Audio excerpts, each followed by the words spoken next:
All right. When thinking about the external environment for an organisation, your go-to tool is Steeple. Now, you may have learnt this in earlier school years as Pestle or an equivalent of PEST for some. For the IB program, we use Steeple with the 3 E's, okay? So just making sure you've got social, technology, ethical, environmental, economic, political, and legal.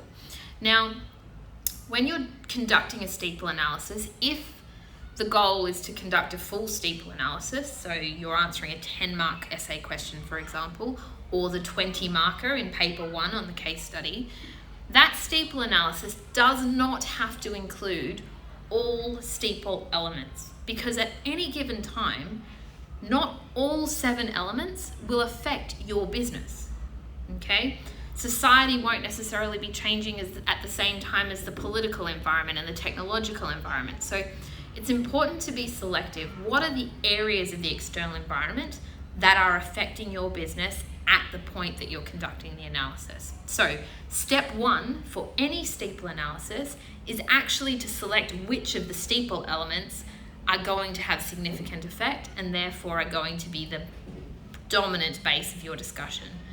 That doesn't mean you don't have to mention the others. You can still give them a passing note as to recognize that they are there and they are affecting your business, but that there's no significant influences coming from them at this point in time.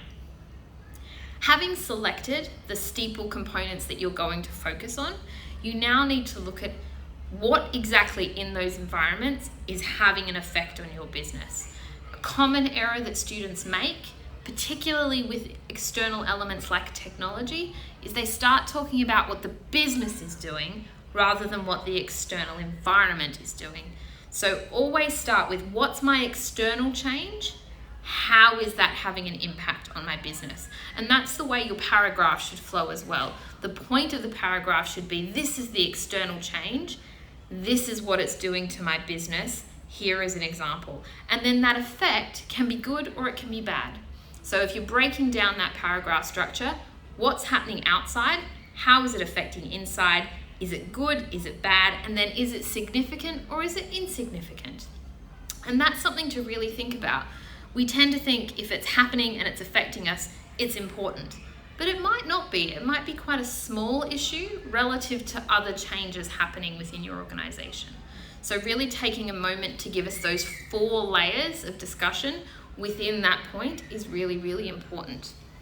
Now, another common error within the Steeple analysis is some confusion around political versus legal environments, and obviously there's quite a lot of overlap in the real world because our politics tend to create our laws. The distinction I always give to students is that the legal environment are specific rules and regulations that are being made. Political environment is about the public speeches, the general feeling of the political tone. It's about what the politicians are selling as their current ideas, promotions, etc. Okay, so it's almost like the marketing package for a politician. That's what the political element is, and that's where they're going to be making media releases, where they're going to be generating campaign drives and putting out, promotional media to change behavior. That's politics. Whereas your legal elements are specific legislative changes. Now, your political may become your legal, and that's okay, but then you define it into its legal change, not its political change. So for students evaluating them, I tend to say legal affect an organization now. The law is in place or is coming into place, it's having a direct effect.